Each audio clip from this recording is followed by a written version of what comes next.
Soy la doctora Tocto. El día de hoy vamos a desarrollar diferentes tópicos de la dermatología. ¿Ya? Bien, vamos a empezar con la anatomía de la piel. Conforme vamos desarrollando los temas, vamos desarrollando las preguntas que ya las tienen ustedes. ¿Ya? La piel es uno de los órganos más importantes del organismo, ya que nos va a aislar del medio ambiente, nos va a proteger del medio ambiente y a la vez nos va a permitir interaccionar con el medio ambiente. Desde el punto de vista estructural está constituido por tres capas bien definidas: la epidermis, que es la parte más superficial de la piel; la dermis, que es la estructura intermedia, en la que se van a encontrar las diferentes estructuras que van a permitir la circulación, la inervación, los diferentes anexos cutáneos; y la dermis, que es la capa más profunda, constituido por la hipodermis, constituido por el tejido graso, ¿no?, cuya función es básicamente de amortiguación y de defensa. La epidermis, la capa más superficial, es un tejido epitelial, pavimentoso, poliestratificado, queratinizado, avascular, que se encuentra en un constante proceso de regeneración. Histológicamente está constituido por diferentes capas. Yendo desde la base a la superficie, tenemos la parte más inferior, es la capa basal, las células conformado por células cilíndricas, con generalmente una, máximo dos capas de células, esta capa basal, estas células cilíndricas.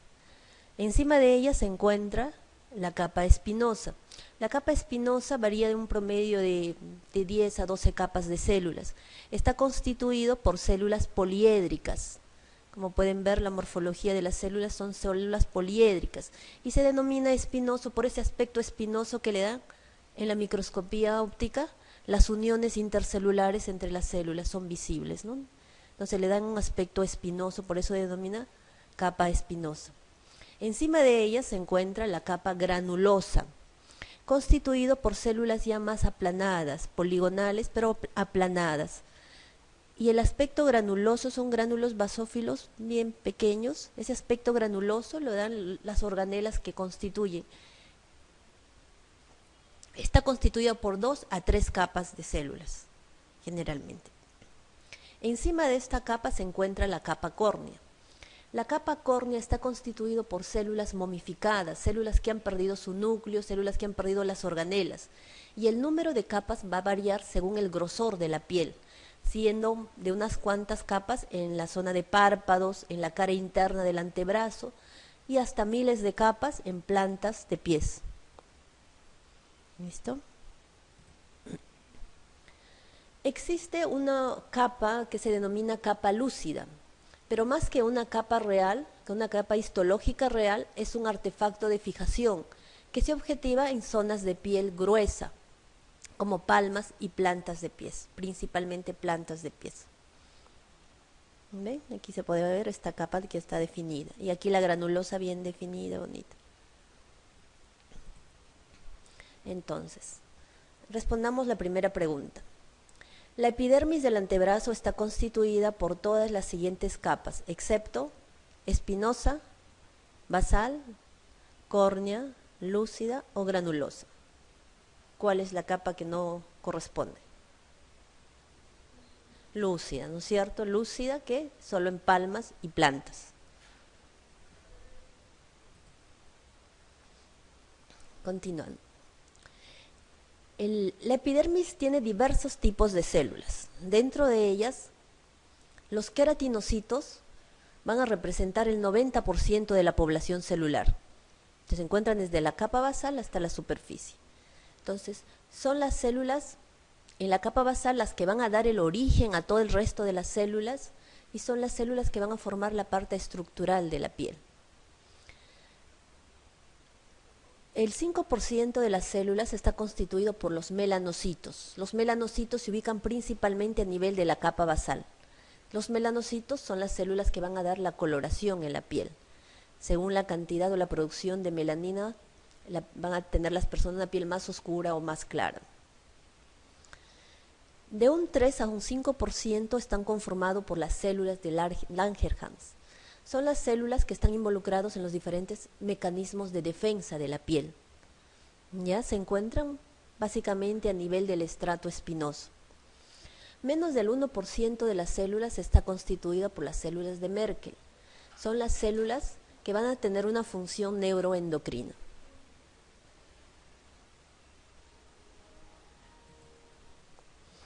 Los queratinocitos, que son la mayor población celular de la epidermis, van a tener organelas bien definidas. Tenemos a los gránulos de queratohialina.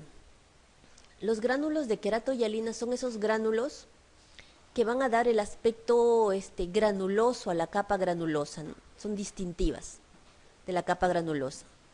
Van a contener estas organelas, los gránulos de queratohialina, van a contener una proteína denominada la profilagrina. La profilagrina va a ser uno de los componentes importantes para el factor de humectación natural de la piel. Entonces va a ser muy importante para la humectación de la piel. Pacientes que tienen deficiencia de esta proteína pueden tener problemas de sequedad de la piel y otras alteraciones de la piel, como ocurre en los pacientes con dermatitis atópica, si han escuchado.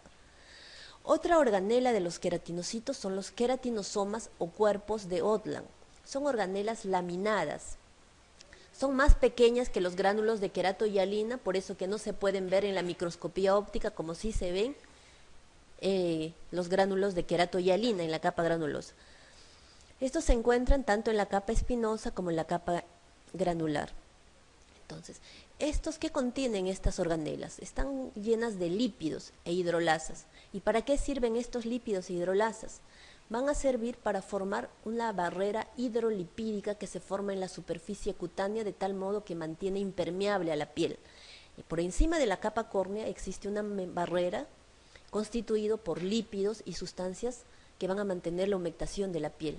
Y esto es lo que mantiene aislada la piel para evitar las reacciones ante sustancias externas, la invasión de diversos patógenos en la piel. ¿Ya? Si tuvieran alguna pregunta, pregunten nomás con confianza, ¿ya? Desarrollemos la siguiente pregunta. Los gránulos de Odland son sintetizados por melanocitos, mastocitos, queratinocitos, células de Langerhans o células de Merkel. Entonces, los queratinocitos son los que van a sintetizar los gránulos de Odland.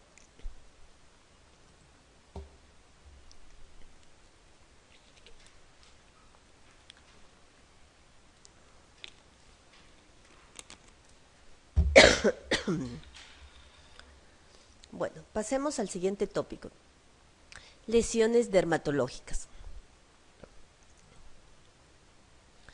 Las lesiones dermatológicas, las lesiones cutáneas elementales pueden ser primarias, aquellas que se forman sobre piel sana, de nuevo, y secundarias que se forman a partir de una alteración patológica previa.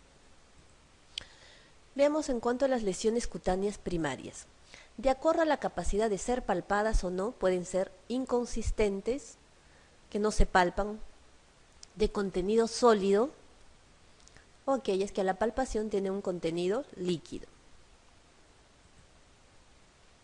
Las inconsistentes, de acuerdo a su tamaño, pueden ser máculas cuando miden menos o igual a 1 centímetro. Aquí tenemos, por ejemplo, un paciente con estas manchas marrones, son léntigos solares, pacientes que se exponen mucho al sol, hacen estas lesiones, sobre todo pacientes de piel blanca, ¿no? Léntigos solares, múltiples manchas marrones en la espalda. Máculas y mancha cuando tiene más de 1 centímetro. Entonces tenemos aquí una mancha vascular, un paciente con un angioma plano congénito, un niño con un proceso vascular congénito. Las de contenido sólido pueden ser pápulas cuando miden menos o igual a 1 centímetro. Aquí tenemos pápulas eritematosa en una niña con acné. O nódulo cuando mide más de 1 centímetro. Entonces un niño recién nacido como un hemangioma.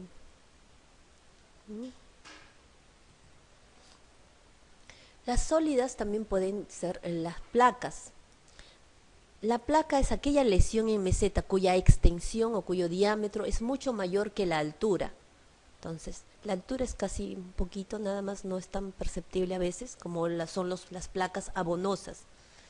Cuando uno palpa un abón de la urticaria, que todo el mundo lo conoce, la urticaria, entonces pareciera una mancha, pero cuando pasa el dedo hay un relieve, ¿no?, que sobresale, es una placa. Las lesiones de psoriasis también son placas. Entonces, el diámetro es mayor que la altura de la lesión. Las de contenido líquido pueden ser vesículas menos o igual a 1 centímetro. Aquí tenemos las lesiones, las vesículas de herpes, de un herpes labial, herpes simple, ¿no?, que ya se está convirtiendo a pústulas. Y ampollas o flictenas cuando miden más de 1 centímetro. Aquí tenemos un paciente con pemfigoide ampollar con estas ampollas grandes, ¿ya?, que miden más de 1 centímetro. También pueden ser de contenido líquido las pústulas. Independientemente del tamaño, aquí importa la característica del contenido, que es purulento, ¿no?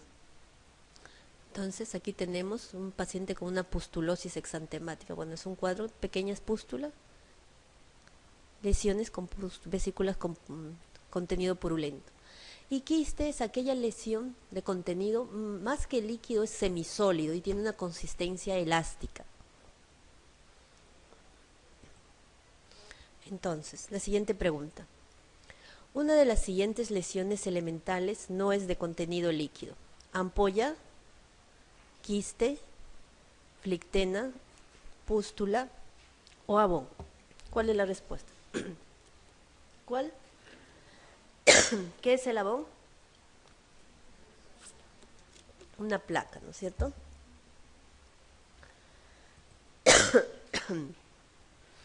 Bueno, ahora vamos a ver diferentes patologías cuya característica clínica se caracteriza porque tienen pápulas, escamas y eczematosas y eczemas. ¿Qué significa eczema? Cuando hay un eritema difuso, mal definido, que a veces puede haber vesículas, pústulas en la superficie. Una enfermedad quizás bastante conocida por todos ustedes, todos alguna vez hemos visto psoriasis en dermatología, de eso nadie se ha olvidado. ¿Qué es la psoriasis? La psoriasis es una enfermedad inflamatoria de la piel cuya multifactorial, crónica, que no se cura, pero sí se controla. Clínicamente se caracteriza porque está formado por estas placas y es rojas con escamas plateadas.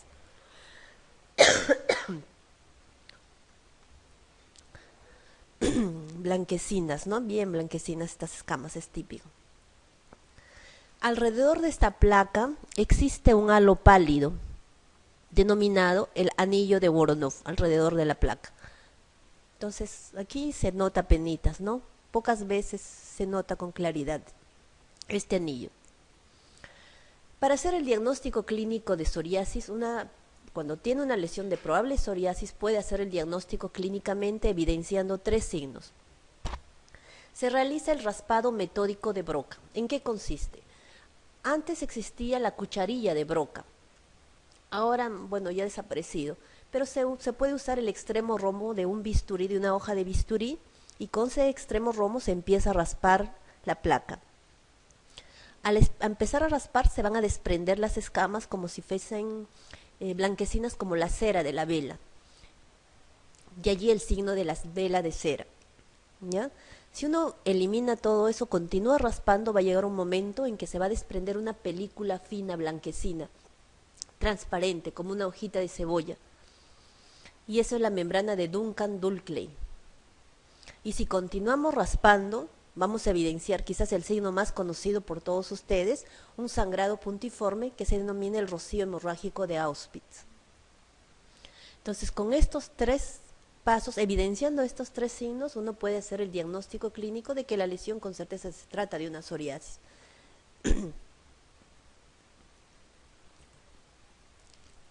¿Qué ocurre en la psoriasis? Histológicamente se puede evidenciar que hay un engrosamiento, sobre todo de la capa espinosa de la piel. Entonces, como pueden ver, anteriormente vimos que la capa espinosa solo está conformado hasta una decena de capas, pero aquí, mira, vemos, hay un gran engrosamiento de la epidermis, las crestas están elongadas, incluso llegan a unirse en la parte inferior, las papilas dérmicas, los vasos sanguíneos, los capilares están dilatados, bien dilatados, por eso le dan ese aspecto rojizo a la piel. Y esta capa de células está invadido por células inflamatorias, por polimorfonucleares, ¿no? Entonces, la siguiente pregunta. El halo de Voronov es un halo eritematoso alrededor de una pápula de líquen plano, una zona clara alrededor de una placa de psoriasis, ¿ya? Un fenómeno observado en la tercera fase del raspado metódico de Broca. ¿Cuál es la tercera fase? El rocío hemorrágico. Un componente del medallón heráldico de pitiriasis rosada, no. Que aparece tras el tratamiento de placa de psoriasis con corticoides tópicos, no. Entonces es una zona clara alrededor de una placa de psoriasis. El halo de Voronov. Está en el orden, aquí los números están un poquito diferentes porque se ha reordenado, pero en ustedes está correlativo, ¿ya?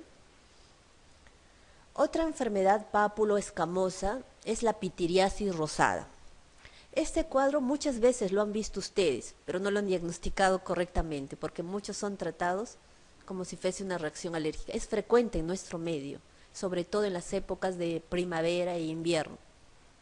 ¿En qué consiste? Es una erupción pápulo-escamosa, es una placa escamosa, inicialmente, aparece una placa escamosa, es más de 1 centímetro, eritematosa o asalmonada, escamosa, pero la descamación es básicamente en rodete a nivel central. Horas después o días después, esta primera placa se denomina la placa heráldica o la placa heráldica o el parche heráldico, inicialmente. Horas o días después empiezan a aparecer otras pápulas más que placas, pequeñitas, similares de mismas características a la placa inicial, que se distribuyen formando en un árbol de Navidad principalmente a nivel de tronco y zonas proximales de extremidades, ¿ya? Son más pequeñas. Las lesiones pueden ser un poco pruriginosas. El grado de prurito es variable según cada tipo de persona. A veces la paciente puede tener síntomas gripales, malestar general, fiebre. Entonces, este cuadro eruptivo va a durar un promedio de 4 a 10 semanas. Es más frecuente en adolescentes y personas jóvenes. Se ha asociado que está relacionado con la reactivación por la infección del virus herpes tipo 7, tipo 6. Por eso, si el diagnóstico se realiza dentro de las primeras 48 horas, se pueden dar antivirales a dosis altas para bloquear la erupción de las lesiones pequeñas, porque las lesiones pueden seguir apareciendo hasta en las 10 semanas. Pero muchas veces el diagnóstico no se hace en esas 48 horas, por lo que el tratamiento es básicamente sintomático, ¿no? Con corticoides tópicos y antihistamínicos. Cuando uno tiene estas lesiones, existen patologías con las que puede confundirse. Dentro de ellos tenemos la rociola sifilítica. Pero la característica de la rociola sifilítica, que más que no existe el parche heráldico inicial, y las lesiones en la rociola sifilítica comprometen palmas y plantas. Cualquier persona que tenga lesiones o máculas o placas o pápulas en palmas y plantas, independientemente, piensen siempre en sífilis como una opción, ¿ya? Sífilis es una de las enfermedades que compromete palmas y plantas de pies. Puede tener la persona lesiones en cuerpo, pero si tiene lesiones en palmas y plantas, hay que pedirle su BRL para descartar sífilis. Otro diagnóstico diferencial y comúnmente confundido con la pitiriasis rosada es la reacción adversa a medicamentos. Entonces, muchos de los pacientes con pitiriasis rosada son tratados como reacción adversa a medicamentos, pero la reacción adversa a medicamentos es un cuadro transitorio, en una semana máximo, luego las lesiones empiezan a secar. Los pacientes se preocupan cuando ya han recibido tratamiento para reacción adversa a medicamentos y no tienen la historia de haber ingerido algún medicamento nuevo y la erupción sigue hasta las 10 semanas. Ahí es donde recién van al dermatólogo. ¿Ya? Bueno, como es un cuadro benigno, transitorio, que se autolimita, aún sin tratamiento, no hay problema. Otro diagnóstico diferencial es la psoriasis, pero gutata. La gutata son pequeñas pápulas más que placas, o sea, miden menos de 1 centímetro. Y están asociados a la psoriasis gutata, sobre todo, posterior a infecciones respiratorias. Entonces también este cuadro se autolimita, pero en unos meses. Pero tiene sí ese aspecto de las escamas blanquecinas, ¿no?, de la psoriasis vulgar. El tratamiento, como dije, es básicamente sostén, corticoides tópicos y antihistamínicos vía oral. Y si es dentro de las primeras 48 horas, antivirales, se da aciclovir o valaciclovir, dependiendo. Siguiente pregunta. El tratamiento de la pitiriasis rosada, está indicada la penicilina G, ya que es un diagnóstico diferencial de la rociola sifilítica. ¿Qué dicen? Es un diagnóstico diferencial, pero no por ello le vas a dar penicilina. ¿Es sintomático, pues cura sin secuelas? ¿Qué dicen? ¿Ya? ¿Está indicado los inmunosupresores? ¿Se dan antimicóticos, pues una variante de la tiña corporis? ¿Están indicados antihistamínicos tópicos? ¿Cuál es la respuesta? La fuerte, sin miedo. La respuesta B, ¿no? Es sintomático, pues cura sin secuelas. Se dan antihistamínicos vía oral, no tópicos. ¿Ya? Y corticoides tópicos. Otra enfermedad papuloescamosa es el líquen plano. Bueno, tal vez han visto en sus rotaciones de dermatología. Es una enfermedad relativamente frecuente, se ve con cierta frecuencia para el dermatólogo, ¿no? Inflamatoria, crónica, que clínicamente se caracteriza por lo siguiente: son pápulas, o sea, miden menos de 1 centímetro, poligonales, tiene un tono purpúrico, pruriginosas, planas, ¿sí? Son planas, pápulas planas, pruriginosas, purpúricas. Y la superficie es un poco brillante, si uno lo ve con más detalle, está como un encaje blanquecino en la superficie. Ese encaje blanquecino en la superficie se denomina estrías de Wickman. Ya es el signo típico, pero muchas veces en nuestro medio no se ven. Lo que se ven son pápulas que son planas, tienen forma poligonal, purpúricas, aquí se ve media rosada, pero son más purpúricas. Y pocas veces en personas de nuestra raza se ve la estrías de Wickman. ¿Dónde se ubica? Principalmente en áreas distales de extremidades. Esta enfermedad va a comprometer piel, mucosas, uñas y folículo piloso, pero principalmente comprometen piel. A nivel oral, a nivel de la mucosa oral, que es la segunda en frecuencia después del compromiso en piel, según su morfología tiene diferentes aspectos. Entonces tenemos aquí ese aspecto reticulado blanquecino, como pueden ver, ¿no? Como un encaje blanquecino, que es la forma más frecuente. Pero pueden existir lesiones también más en placas blanquecinas sobre base eritematosa, o atróficas donde se ven solo zonas rojizas, hipotróficas o atróficas, que es más frecuente en pacientes con VIH. Aquí el diagnóstico se hace más por histología, haciendo la biopsia. La forma papulosa similar a las lesiones en piel, o como ampollas que aparecen en la mucosa, también el diagnóstico es por histología. Y la forma erosiva ulcerosa, que es frecuente en ancianos, es sumamente dolorosa. Entonces, la forma reticular quizás se hace el diagnóstico por clínica, con solo ver, esto puede ser un líquen plano, pero el resto de los diagnósticos, del resto de las formas se hace el diagnóstico básicamente por descarte, haciendo la biopsia de la lesión, porque clínicamente con verlo uno no puede decir, es un líquen plano, pero puede sospechar, ¿no? De acuerdo al contexto del paciente. Existe el riesgo de transformación hacia un cáncer epidermoide, sobre todo en pacientes con líquen plano de larga evolución, aquellos que tienen la forma erosiva atrófica, como pueden ver aquí, ve esta lesión, erosiva atrófica, o pacientes que consumen tabaco. Y también, mira, esta lesión puede ser es confundido fácilmente con una gingivitis y es tratado como tal por el odontólogo, ¿no? y tardíamente llegan al dermatólogo. Entonces, siguiente pregunta.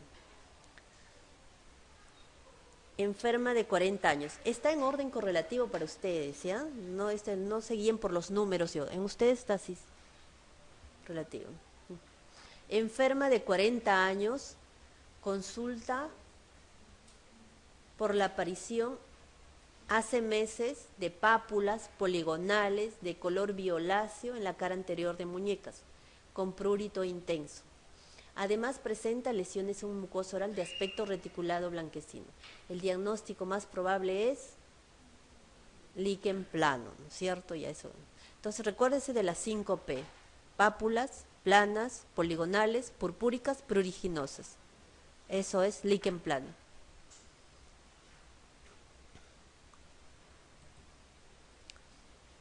Siguiente pregunta. La forma erosiva del líquen plano de la mucosa oral, ¿es la más frecuente? ¿Cuál es la más frecuente? La reticular. ¿Se asocia siempre con diabetes mellitus? No, ya no hemos mencionado, y siempre descártenlo. A la larga es frecuente que desarrolle un epitelioma vasocelular, es un epitelioma epidermoide, ¿no? ¿Requiere vigilancia por la posibilidad de aparición a largo plazo de un carcinoma epidermoide? Sí, esta es la respuesta. ¿Se asocia siempre con erosiones genitales? No siempre. Puede ir asociado a lesiones genitales, pero no siempre.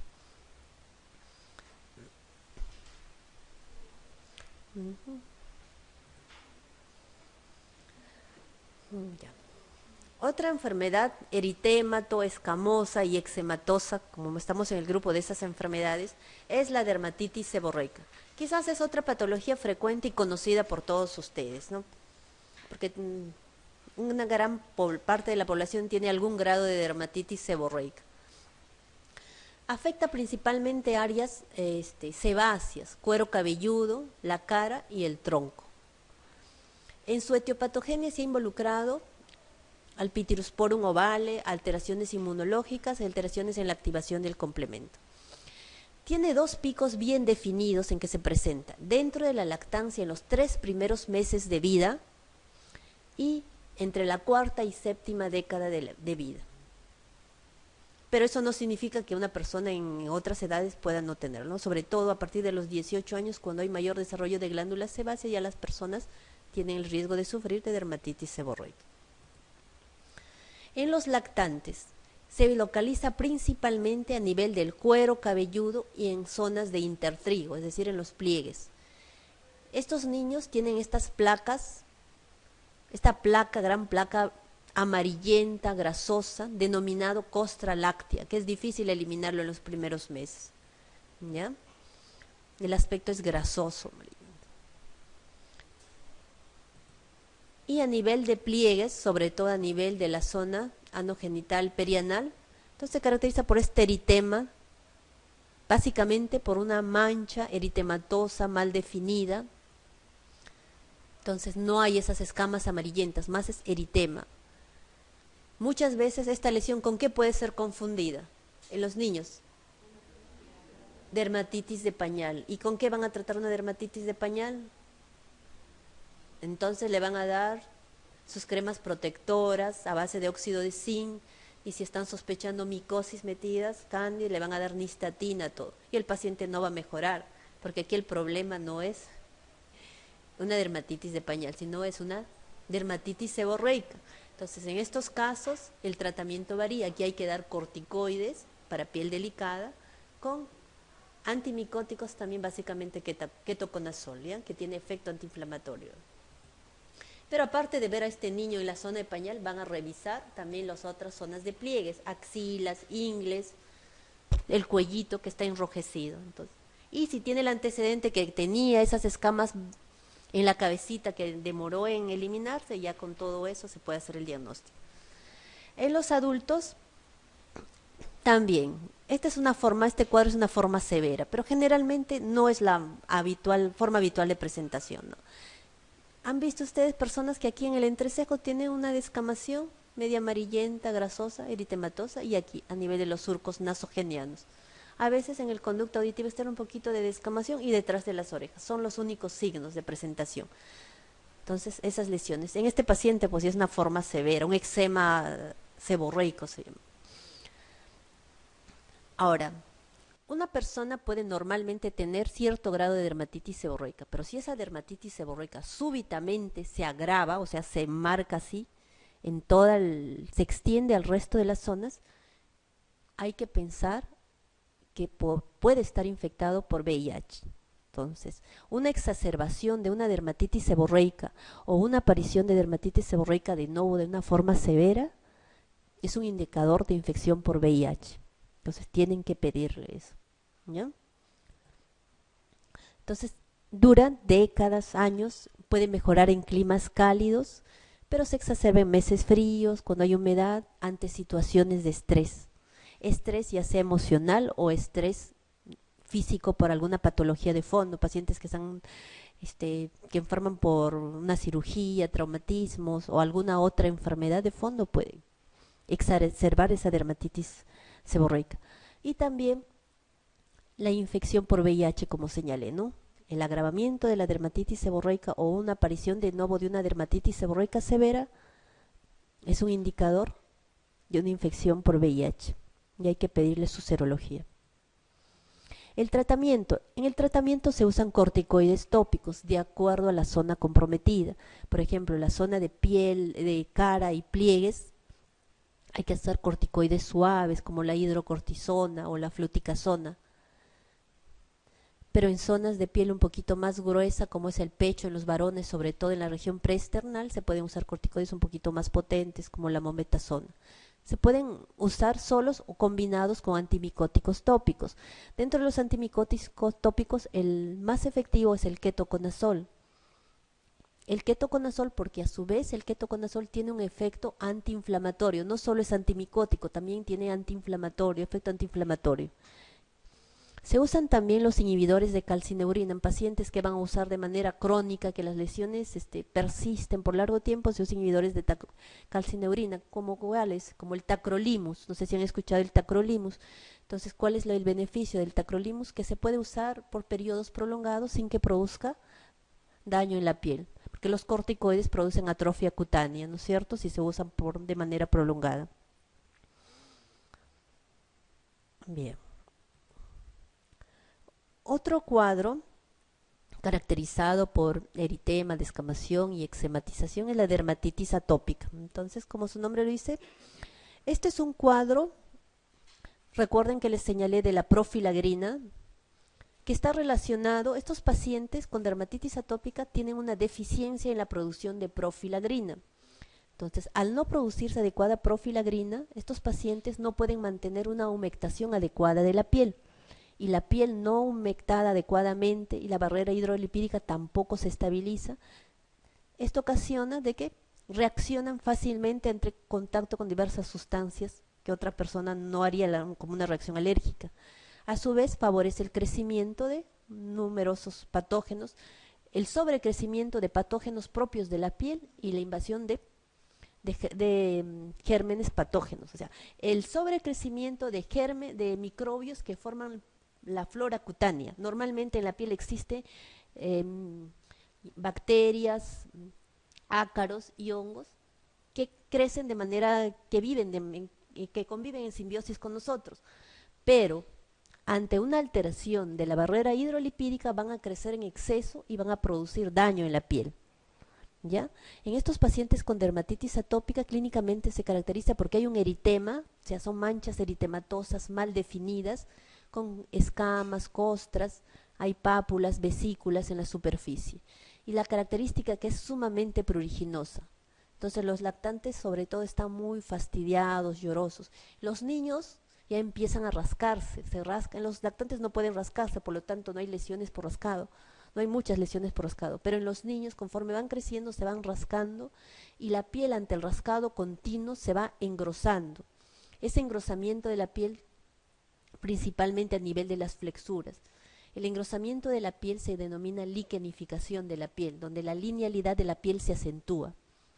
Y este niño, por ejemplo, tiene múltiples manchas irregulares, mal definidas de lesiones antiguas y aquí tiene lesiones activas. Entonces,